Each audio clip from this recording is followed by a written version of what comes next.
नमस्कार सर्वांना, जय श्रीराम।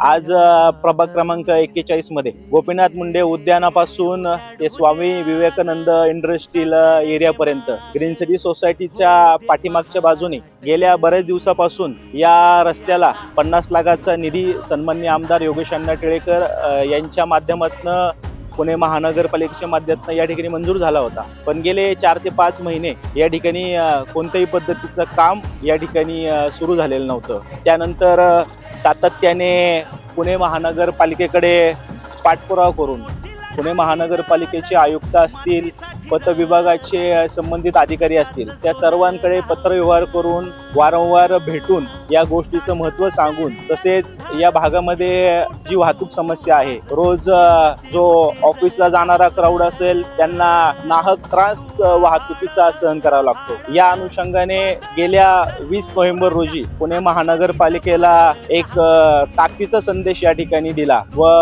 विविध न्यूज चॅनलनी याची दखल घेत आज त्याचा पाठपुरावा करत या ठिकाणी सर्व नागरिकांचं म्हणणं होतं की एक मोठ्या पद्धतीचं आंदोलन या ठिकाणी आपण करून पुणे महानगरपालिकेच्या अधिकाऱ्यांना या भागातील समस्येचं गांभीर्य सांगून या। आणि आज आपण आपल्या पाठीमागे बघू शकता की या ठिकाणी जो रस्ता आहे या ठिकाणी पुणे महानगरपालिकेच्या माध्यमातून चांगल्या पद्धतीचं काम या ठिकाणी सुरू झालेलं आहे। मी प्रभाग क्रमांक 41 मधील नागरिकांना आश्वासित करतो की येणाऱ्या काळामध्ये या रस्त्याचं काम लवकरात लवकर आपण अतिशय वेगाने करून घेऊन या। ॲडव्होकेट प्रमोददादा सुनील सातव यांच्या अथक परिश्रमातून आणि त्यांनी केलेल्या पाठपुराव्यामुळे आज हा स्वर्गीय गोपीनाथ मुंडे उद्यान ते Swami Vivekananda industrial green city सातवनगर येथील हा रस्ता करण्याचं सुरू झालेलं आहे काम।